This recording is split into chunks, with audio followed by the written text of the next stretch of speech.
parasimpático. Então, ele começa ali, né, no núcleo do facial, na ponte, se junta com o ramo sensorial, que vem pelo nervo intermédio, né, eles se juntam ali no conduto auditivo interno, daí você vai ter o primeiro joelho, que é o gânglio geniculado. Sumiu meu mouse. Tá aqui. Nós vamos ter ramos que são o nervo petroso superficial maior, que junto com o nervo petroso profundo vão dar o vidiano lá para as glândulas lacrimais. Depois você tem o segundo joelho, daí você vai ter o nervo paroestapédio, para o reflexo, né, do facial. Lá para frente você vai ter o corda tímpani, né, que junto ali com o nervo lingual vai inivar a língua. E depois que ele sai do forame estilomastóide, você vai ter ramos para o pescoço e os ramos terminais para a face.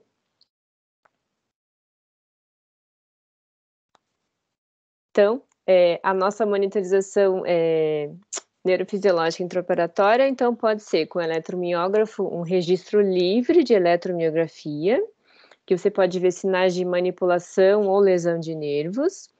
Você pode ter eletromio estimulada, que nós fazemos um mapeamento da proximidade do nervo, conseguimos identificar ramos, a gente pode verificar toda a integridade do segmento distal ao estímulo. E também pode ser feito o potencial motor transcraniano, que é uma monitorização da integridade de toda a via motora. Então, você estimula direto no córtex motor primário. Esse é um pouquinho mais complexo, a gente não usa em todas as cirurgias. Então, basicamente, a gente usa o registro livre e a estimulada. Então, o que é uma eletromiografia, né? É o método de registro dos potenciais elétricos gerados nas fibras musculares a partir da estimulação de unidades motoras. Então, o que é uma unidade motora? É um grupo de fibras musculares individuais, né? Por exemplo, aqui no desenho, e o motoneurônio que as inerva, né? Esse complexozinho. Então, você vai ter os potenciais de ação da unidade motora, né? Que a gente usa essa sigla MUP. E no potencial, então, você vai ter um influxo de sódio que gera um campo eletromagnético. E esse campo que você vai conseguir medir, né? Através da eletromiografia. Então, basicamente é isso. Então, aqui, por exemplo, no registro, né? Então, aqui uma eletromio do músculo normal. No repouso, você não vai ter nada, né? Como se fosse uma linha flat. E na contração, você vai ter essas alterações, né? Do traçado que a gente vai especificar um pouquinho mais para frente. Então, nós temos né, benefícios e prós e contras do uso da eletromiografia como monitorização. Então, a eletromio vai monitorar somente as fibras motoras. Então, dependendo da anestesia, né, pode atrapalhar para você ver se está tendo atividade motora, se usar um bloqueador neuromuscular, por exemplo. Nós podemos monitorar vários grupos de músculos, né, simultaneamente, ela é contínua, acontece em tempo real. Você pode ajustar um feedback tanto visual quanto sonoro, e ela, na literatura, a gente tem que ela é mais sensível do que potenciais evocados para ver lesões. O problema é que às vezes você pode ter, por exemplo, uma transecção de raiz nervosa, que vai ter um traçado assim silente, né, que eles falam, e você não vai ver que teve lesão. Ou você pode ter várias descargas assim de MUPs, né, aqueles potenciais, por irritação, às vezes pode ter doença prévia, se for uma anestesia muito superficial, pode também aparecer contração muscular, você pode ter artefato de eletrocautério, ou às vezes quando a gente usa a broca também tem artefatos, né, que quando aparece uma resposta que não é de verdade, ou até uma atividade espontânea. Então, existem alguns cuidados técnicos básicos, assim, né, da eletromio, que vocês não precisam saber, mas a gente simplesmente seta lá o software, né? Então, lembrar de cuidados dessa questão da anestesia. Quando a gente usa o potencial evocado, como a gente vai estimular o paciente a usar a musculatura, então, normalmente a gente protege a língua, para ele não morder a própria língua.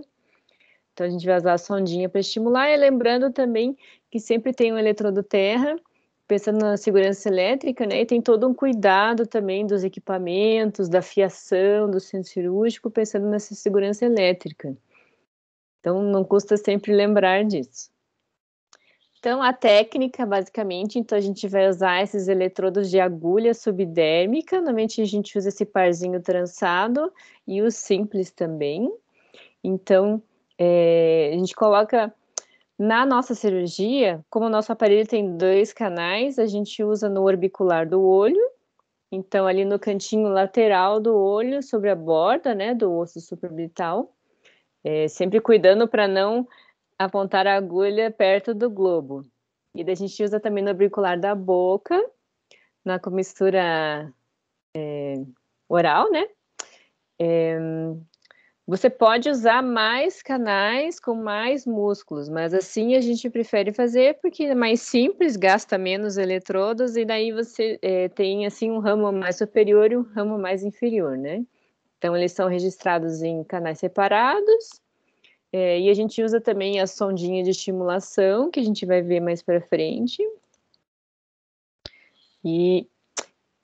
Então, quando você tem o registro da eletromio livre, você tem esses padrões, né? Que daí tem os padrões de atividade que tem essas denominações. Então, por exemplo, o spike, parece esse QRSzinho assim, né? Então, cada morfologia é uma ativação de uma unidade motora.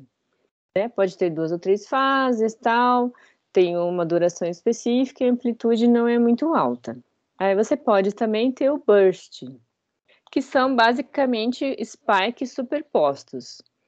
Né? Ele tem esse contorno infuso, porque ele começa ativando algumas unidades, depois ativa todas e depois vai diminuindo.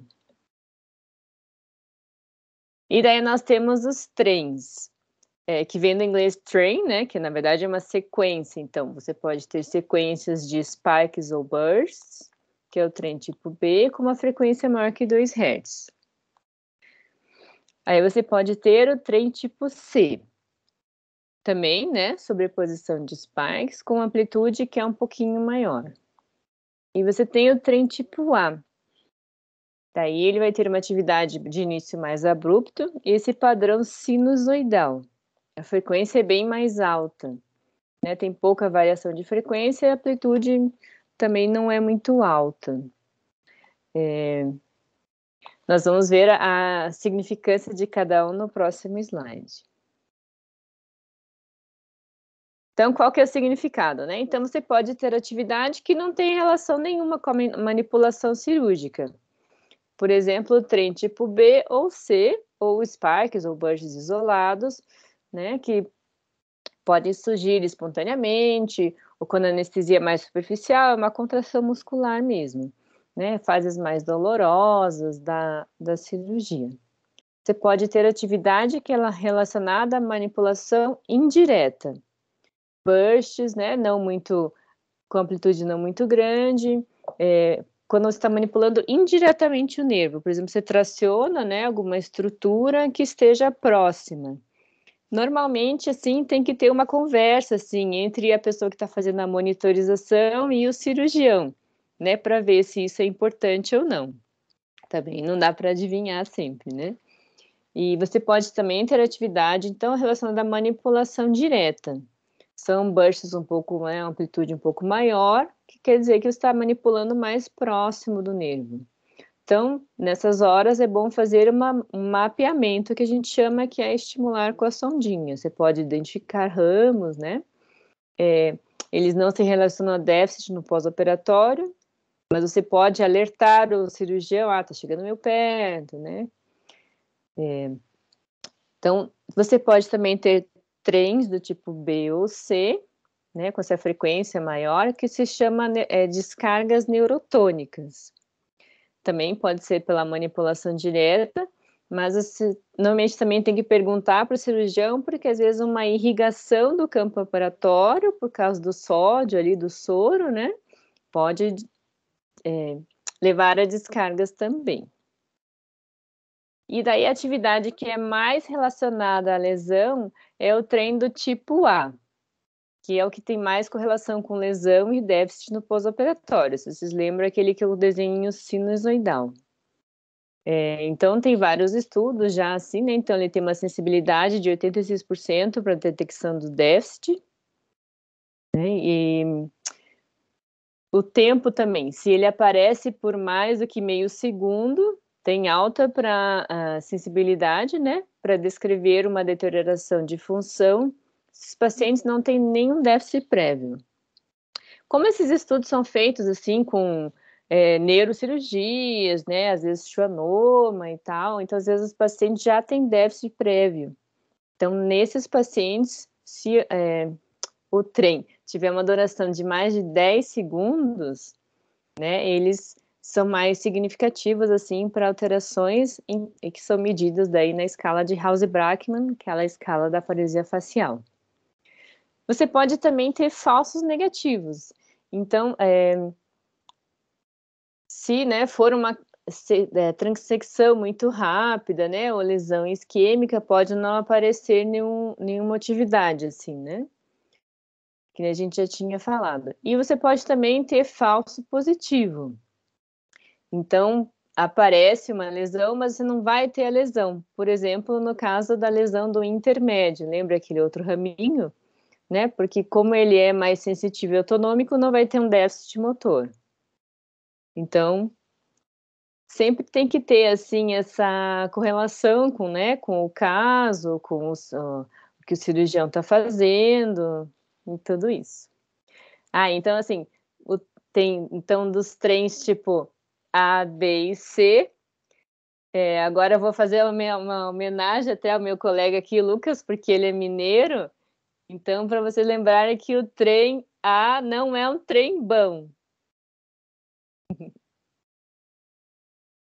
Então, aqui na eletromioestimulada, então você vai usar uma sondinha monopolar, você monitora os mesmos músculos, né?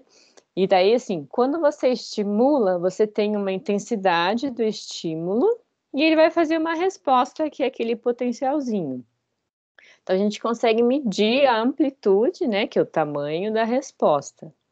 Então, se você tiver um estímulo de 0,05 miliampere ou menos, e uma resposta grande com amplitude de 240 microvolts ou 0,4 milivolts, essa resposta, né, é capaz de predizer um bom resultado na cirurgia, com Hause-Brackmann de 1 ou 2, com uma probabilidade de 98%. Mas isso é nas cirurgias, né, neurocirurgias, que você está próximo ali do nervo, né, ele não está, assim, protegido por osso. Na nossa cirurgia, que é mais ali na mastoide, né, que normalmente o nervo está protegido por osso, então às vezes a gente precisa ter mais estímulo e a resposta não é tão grande. Então, por exemplo, aqui é um exemplo a nossa tela aqui do exame e um resultado de um paciente no final da cirurgia. Então, aqui embaixo, onde diz monitorização, a gente tem eletromio livre nos nossos 2 canais, do orbicular do olho, aqui, por exemplo, e do orbicular da boca. Bem bonitinhos aqui. E aqui, nesse quadrado, a gente tem o potencialzinho da estimulação com a sonda. Então, aqui, no caso, a gente usou 1 miliampere, que a gente conseguiu uma resposta boa, mas mesmo assim a amplitude é bem pequena. Então, esse é só um exemplo, assim, né, de como a gente pode usar esses parâmetros. E daí, para terminar, então, eu trouxe esse artigo aqui, que é da monitorização intraoperatória do facial em cirurgias otológicas, usando anestesia local e sedação. No nosso serviço, nós usamos muito, assim, anestesia local e sedação, lá no Hospital IPO, né, na cirurgia do Dr. Rogério e dos outros colegas também. E daí, justamente, você pensa assim, mas atividade, né, muscular voluntária, será que não vai confundir? Então, nesse artigo, a gente mostra que tem a possibilidade de realização da monitorização, mesmo com anestesia local e sedação, e que essa atividade voluntária é bem diferente da manipulação cirúrgica ou da estimulação do nervo. Por isso que eu quis trazer o Dr. Lucas aqui, para ele, né, falar mais alguma coisa, se vocês tiverem alguma dúvida. Então é isso, é bem simples assim, é mais para vocês entenderem, assim, porque para você fazer grande conhecimento, assim, de neurofisiologia, daí vai dias e dias de aula. Excelente. Muito obrigado, doutora. Acho que deu para todo mundo ter uma noção de como é que funciona e da existência da monitorização, né? Porque muitas vezes a gente nem sabe que é possível fazer isso e é uma segurança a mais, né, para o paciente. Sim, com Então, certeza. você gostaria já de falar, doutor Lucas? Bom, gostaria, se possível. Então. Então, bom, primeiramente, boa noite, né, a todo mundo. Parabéns aí pela iniciativa da Liga, né, aí aos organizadores e também aos alunos, né, porque nessa noite fria até a dedicação de assistir uma aula de monitorização eletrofisiológica não é para qualquer um. É um tema, a Bettina explicou super bem, assim, eu acredito que o principal pro nível, né, do pessoal da graduação. Então, é isso que precisa ser sabido, né, da parte de vocês, que já é muita coisa, né, e realmente eletrofisiologia é um tema hiper complexo, né, e a gente encontra ele na otorrinolaringologia em vários momentos. Então, lá quando a gente faz o BERA, quando a gente faz uma eletrocoreografia, tudo isso a gente está lidando com a eletrofisiologia, e a monitorização aí do nervo facial é mais um momento aí na nossa prática que a gente tem contato com esse tema. Eu não sei, Aurenzo, eu acho que aqui é bem variado o público, né? Uhum. Então deve ter o pessoal Tem gente ali de fora bem no também. inicinho, né? Tem gente no mais 10º período para cima, mas tem também primeiro, segundo período, de Tem o todo, pessoal do todo primeiro para o segundo período, né? tem também. Tá. Então, assim, eu vou tentar fazer um comentário aqui sobre o tema que seja um pouco, que contribua para todo mundo, assim. Então, desde do mais básico até um pouquinho mais avançado, assim. Então, quando a gente fala de monitorização intraoperatória, o que a gente está querendo fazer é evitar complicações, né? Então, a gente vai monitorar o nervo para evitar que a gente lesione esse nervo e, consequentemente, lesione, que o paciente perca durante a cirurgia as funções que esse nervo executa, né? E na otorrino, cabeça e pescoço, a gente tem basicamente dois nervos que a gente se preocupa, foge deles bastante, que é o nervo facial, principalmente nas cirurgias de ouvido, mas lembrar, e aí um nível um pouquinho mais avançado, que a anatomia do nervo facial é super complexa, né? Quando ele sai ali da ponte, ele faz um caminho no osso temporal muito tortuoso, e ele sai do osso temporal ali na região do forame estilomastoide, né? Então aqui ele penetra muito próximo ali da parótida e ali ele se ramifica em 5 ramos terminais, geralmente. E então a gente também pode ter lesões, tem o risco de lesões do nervo facial em cirurgias de outras, que não de ouvido, né? Por exemplo, de parótida, né? Retirada de tumores, que geralmente é o cirurgião de cabeça e pescoço que faz nos dias de hoje. E o outro nervo é o laringeu recorrente, que é basicamente nas cirurgias de tireoide, principalmente tireoide muito grandes, que a gente tem que tentar preservá-lo. Isso aí, geralmente, cirurgião de cabeça e pescoço, né? Porque senão o paciente fica com a sequela da paralisia de prega vocal. Daí, falando do nervo facial, então, da monitorização agora específica do nervo facial, a nosso intuito é evitar a paralisia facial. E paralisia facial é algo extremamente danoso, diminui muito a qualidade de vida do paciente, porque o paciente vai perder a motricidade, se for uma paralisia periférica, dos 3 terços da face ipsilateral, E aí vai ficar com uma grande assimetria, então tem a questão estética, mas também o paciente vai ter uma motricidade bucal alterada, pode ficar babando, motricidade ocular alterada, daí vai ter problemas de lubrificação ocular, pode desenvolver problemas corneanos. Então a gente tenta evitar, né? Ainda mais se o paciente vem para uma cirurgia em que ele não tem nenhum problema prévio do nervo facial. Porque, que é o caso, por exemplo, do implante coclear, da maioria dos colisteatomas, que são as cirurgias que, em geral, se realiza a monitorização do nervo facial, mas tem casos que o paciente já tem lesão e a gente quer evitar a piora dessa lesão, por exemplo, no caso de chivanomas muito grandes, né? Então, aí é uma cirurgia um pouquinho mais profunda, mais medial ali no osso temporal, na cabeça, né? Na base do crânio. Então, geralmente é feito pelo neurocirurgião em alguns serviços com o apoio do otorrino. Na cirurgia do chivanoma, daí o pessoal já tem uma prática com o uso da monitorização do nervo facial de longa data. O pessoal já faz isso há muito tempo. Muitos desses pacientes já vão para a cirurgia com algum tipo de paresia e a monitorização ajuda em evitar a piora. Mas a maioria deles também vai para a cirurgia sem nenhuma lesão do nervo facial. E aí o que a gente quer é evitar essas lesões.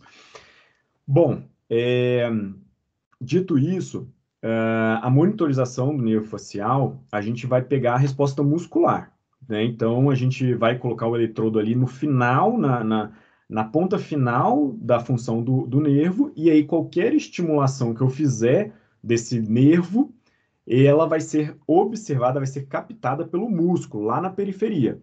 E é isso que o aparelho vai dar. Então, é um tipo de eletromiografia, tá?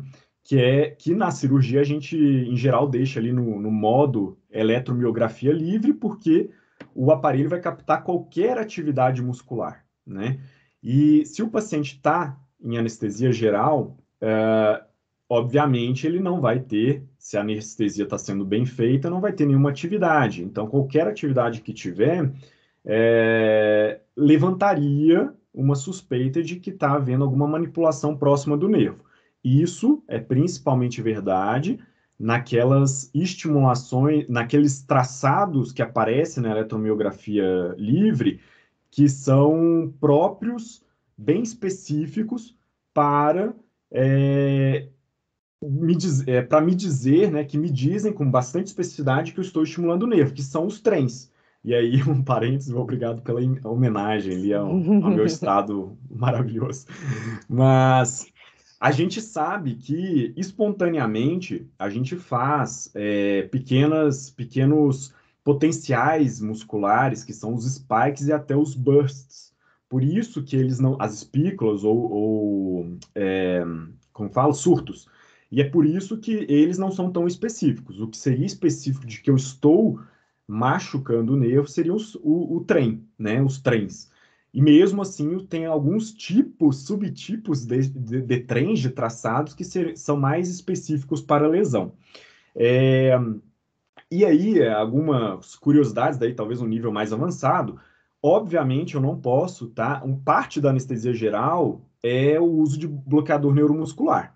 Então, se eu faço um bloqueio neuromuscular, o paciente, a musculatura fica sem capacidade de produzir um potencial elétrico, daí a minha eletromiografia não captaria nenhuma atividade elétrica. Por isso, caso o paciente vá fazer uma cirurgia, uma neurocirurgia, uma cirurgia do otorrino, que precise de eletromiografia, de monitorização intraoperatória, o uso de bloqueador neuromuscular é feito só na intubação. Depois,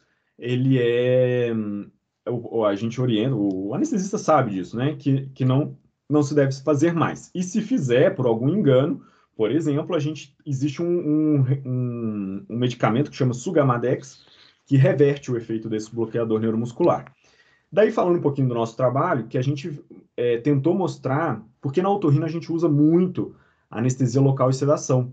E aí a gente quis mostrar que mesmo na anestesia local e sedação, que a gente obviamente não usa, bloqueador neuromuscular, né? É feito ali um sedativo leve, o paciente às vezes pode acordar um pouquinho, né? Ele tem uma certa consciência do que está acontecendo, apesar de ser algo super factível e indolor, mas a gente quis mostrar que a monitorização é possível de fazer na anestesia local e sedação, porém com o cuidado de saber que o eletrofisiologista que está fazendo a monitorização, ele tem que estar ali combinado com o cirurgião, porque vai aparecer alguns potenciais de atividade voluntária do paciente. O paciente vai piscar o olho, ele vai mexer o olho, ele pode fazer alguns movimentos da boca, tá com um catéter ali que está levando o oxigênio pela boca, ele pode mastigar, mexer ali e vai aparecer no traçado. Só que o cirurgião está ali incisando a pele, né?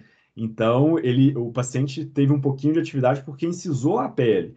Não tem nada a ver com o nervo facial. Então, é uma atividade que, se aparecer ali, a gente sabe que não está relacionado à manipulação do nervo. Porém, no caso aí também, para os aficionados por otorrino que já estão lá no final da faculdade, numa cirurgia de implante coclear, quando se está fazendo um passo cirúrgico que chama timpanotomia posterior, em que é feito um bloqueamento muito próximo do nervo facial, é o momento que o cirurgião vai falar pro eletrofisiologista, ó, vou estar mexendo próximo do nervo, então qualquer atividade mais esquisitinha aí me avisa, tá? Então, isso é os princípios básicos, e uma coisa que eu acho legal de falar é do uso da sonda, né? A sonda, ela é diferente o que eu faço, que eu vou pegar um estimulador externo e vou lá direto no que eu acho que é o nervo.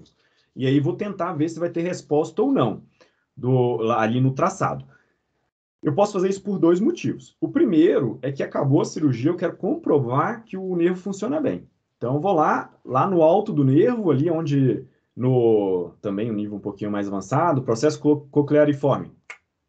Coloco a sonda lá e vejo se vai ter o traçado bonitinho. Teve o traçado? Beleza. O nervo saiu super íntegro.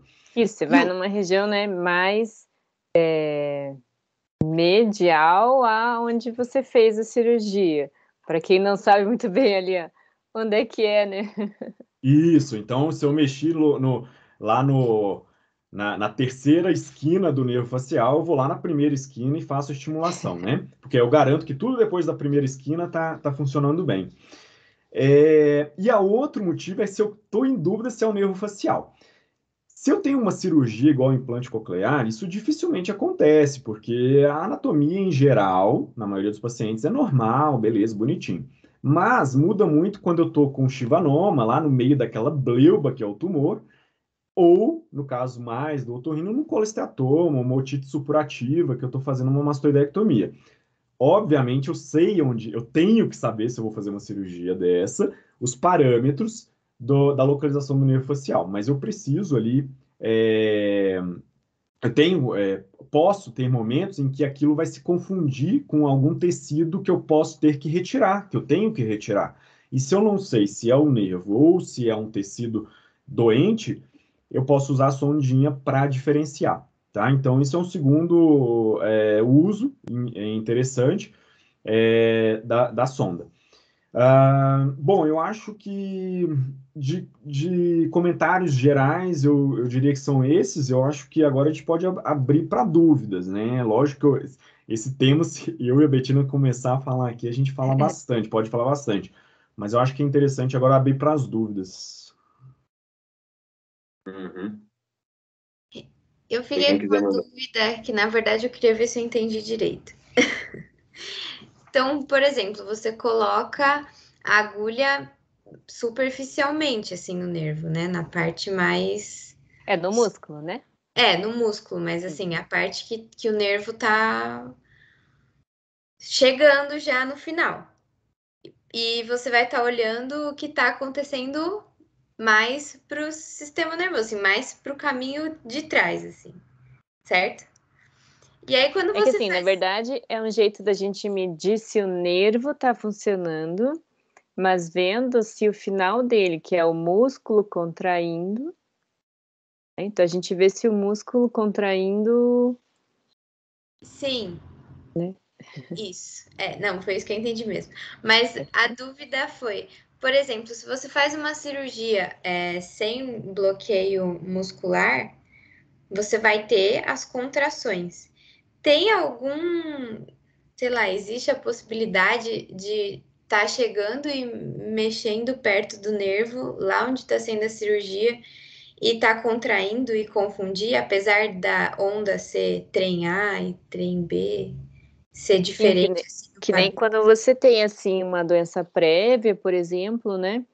Você pode ter, por exemplo, uma doença que causa uma fasciculação do músculo, né? Então ele já vai ter uma atividade diferente daquela linha bem retinha, né, do traçado, né? Então se você também tiver irritação do nervo, né? Então, por outros motivos, também você pode ter uma atividade ali que confunde com uma atividade motora voluntária.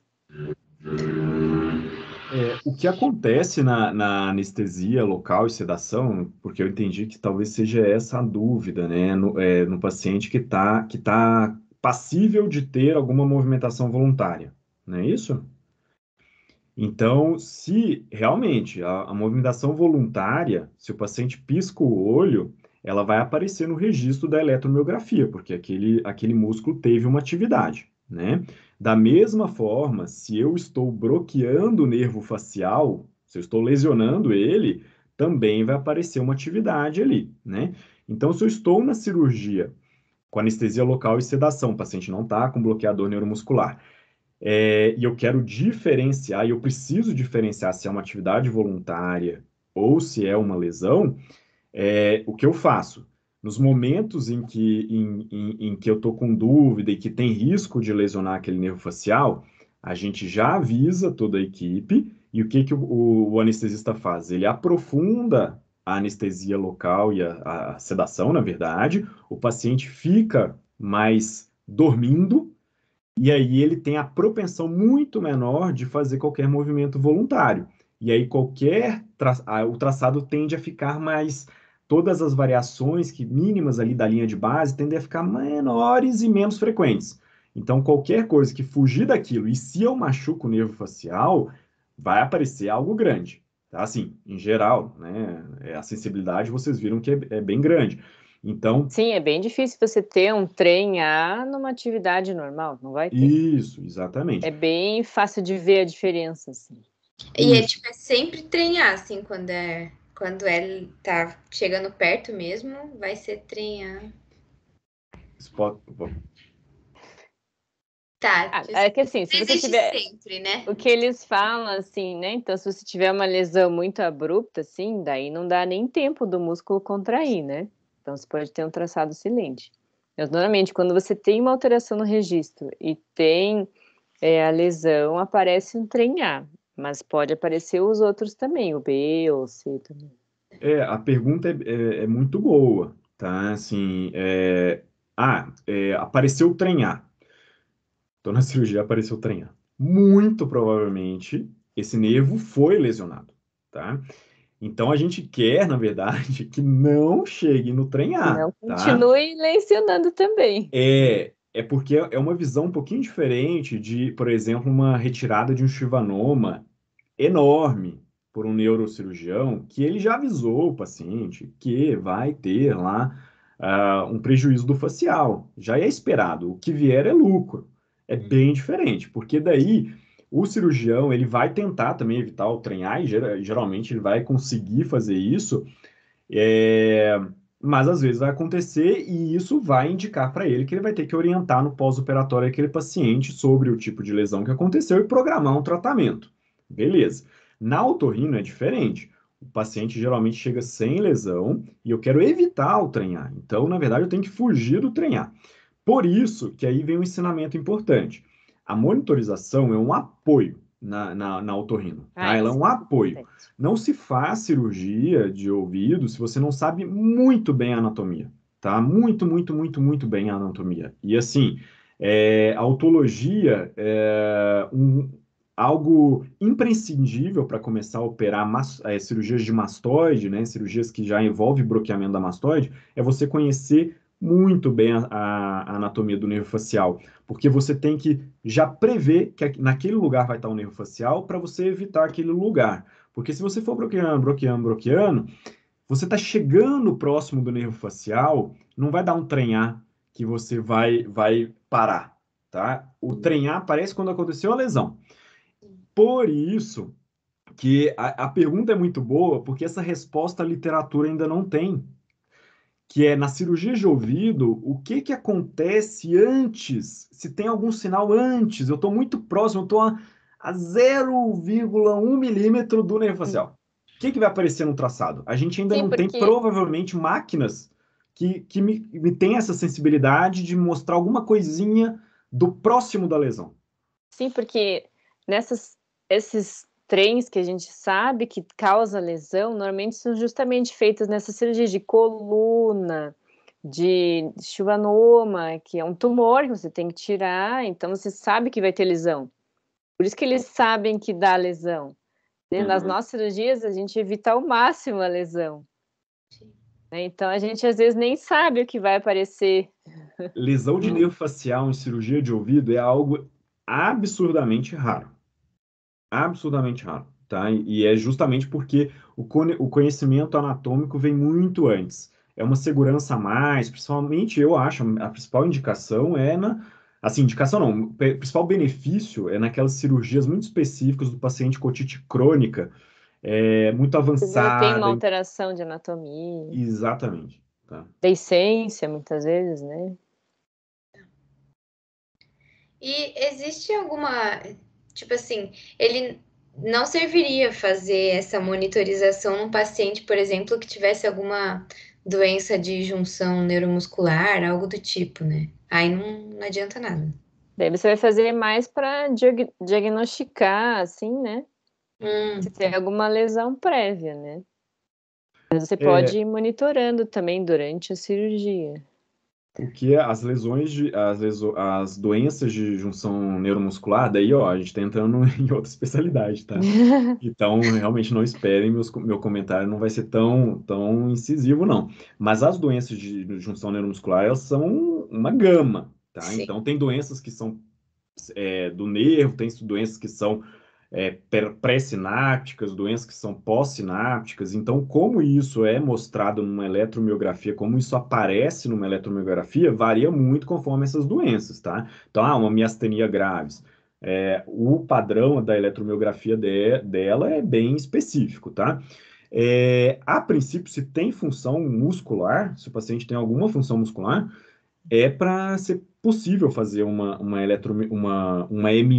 EMG livre transoperatória, tá? Não é que na miastenia graves, por exemplo, que é a mais frequente, não dá para fazer. A princípio, não, tá? Não é uma contraindicação, não quer dizer que não vai funcionar. Agora, o que a Betina bem falou, e isso é interessante para os acadêmicos, né, para todos vocês, é que a eletromiografia ela é um exame também, né?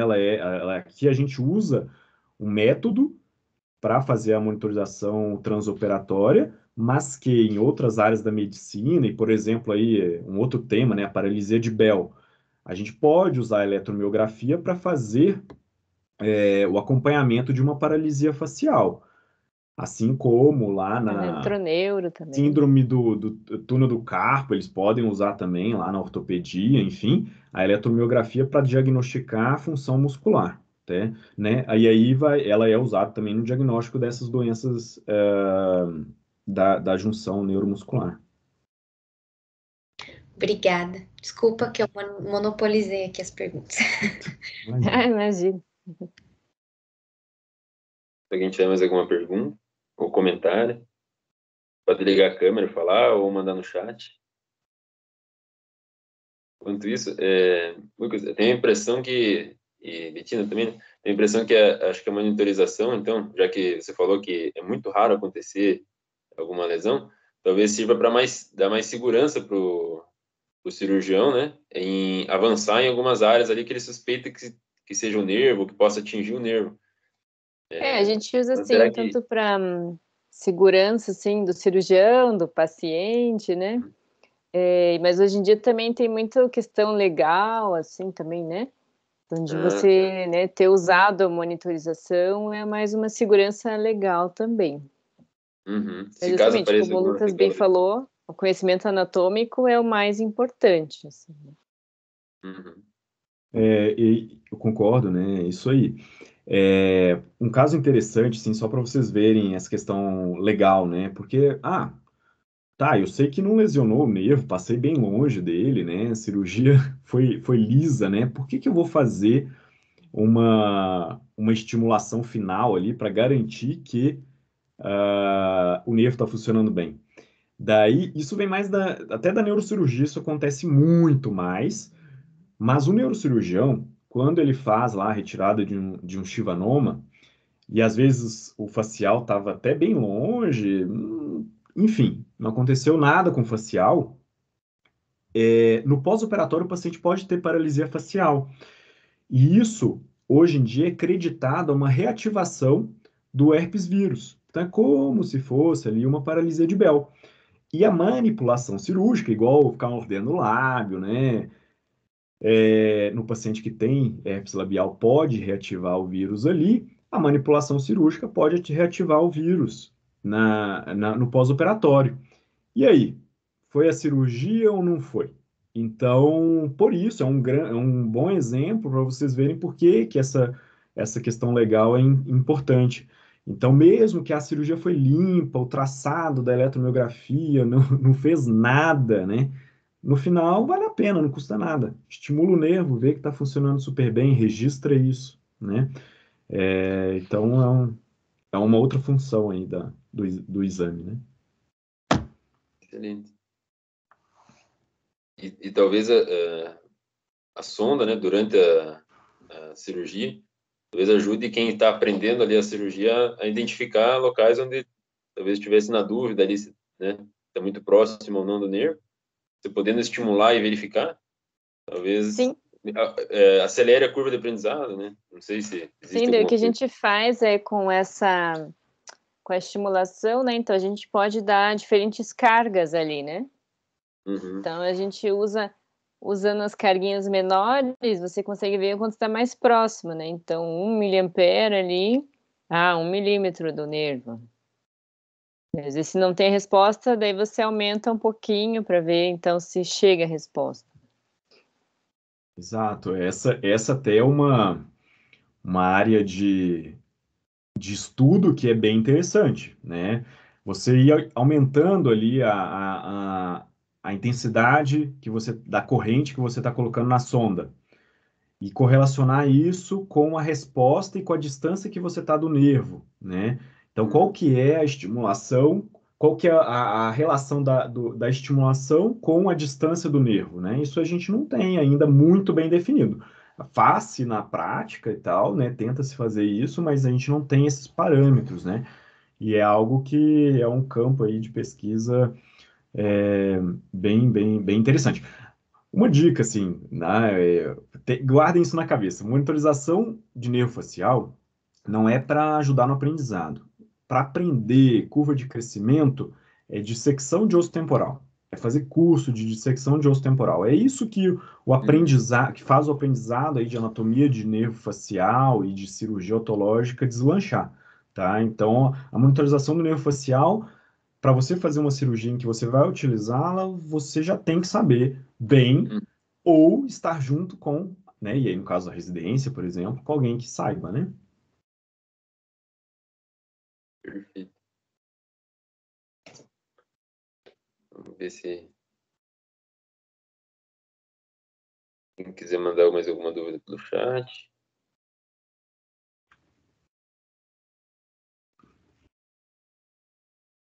Eu queria eu tenho uma pergunta. E é uma dúvida mesmo, eu quero saber aqui, lá no nosso aparelho, né, no HC tem 2 canais, né? Uhum. E a gente tem, teoricamente, 5 ramos do terminais do facial, mas 3 principais mesmo, né? Uhum. Daí eu queria saber quais que geralmente são utilizados e se tem uma justificativa, né, para serem utilizados esses, né, entre os 3 principais. Então, normalmente, naquelas cirurgias com a neuro que a gente entrou, né? A gente fazia aqui da região frontal, orbicular do olho, da boca. Como esse daí tinha só 2 canais, eles deram a ideia da gente ir trocando, assim, né, o canal e fazer vários grupos musculares. Mas daí eu achei melhor, não, então vamos fazer um ramo superior e um ramo mais inferior. O orbicular do olho da boca. Então eu vi que alguns artigos também eles fazem assim, né? Daí por isso que a gente acabou usando esse. Daí fica fixo ali nos 2 canais, sem ter que ficar mudando, assim. Perfeito. Mais empírico mesmo. Beleza. Mas tem na literatura. Até eu não falei nem no meu comentário, mas lembrei enquanto a Betina estava falando que outra cirurgia que a gente tem bastante acesso e risco ao nervo facial é a ritidoplastia, tá? Não o otorrino que mexe com plástica facial às vezes faz, né? E é uma cirurgia que tem o risco de pegar o facial nessa região, né? E eu não faço, enfim, mas fica aí também essa noção, né, de que na ritidoplastia também tem esse risco. Só que não é Mas uma também às vezes eu rotina. até gosto, né? Pelo efeito Botox. Daí já lesiona o outro lado, né, para ficar Já bem faz simétrico. bilateral, né? Exatamente. Mas, enfim, é uma outra cirurgia em que a gente se preocupa, entre aspas, com o nervo facial. A gente até. Eu mandei o artigo, mas acaba não entrando tanto na aula, a parte da parótida ali, né? Mas até foi bem engraçado quando a gente entrou com a doutora Marja. Normalmente a gente usa a monitorização mais em reop, assim, quando é questão de parótida, né? E nesse caso, ela assim, não, a gente vai tentar dissecar, monitorar o facial e tal, mas se ele tiver na peça, vai ter que sair. E a neurofisiologista que estava com a gente, assim, ficou com o olho esbugalhado, assim, meio Gente, assustada. isso é o legal de cirurgião de cabeça e pescoço, né? Eles têm uma facilidade e uma coragem e uma tranquilidade, assim, absurda, né? Uma Para tirar. serenidade, né, de cortar o facial. Nossa, o otologista ali vai milimetricamente para tentar evitar, né? O cirurgião de cabeça e pescoço, obviamente, né? Porque as doenças exigem, São no bem caso pior. deles, daí eles retiram uma tranquilidade, mas o otologista vendo aquilo chora. Uhum.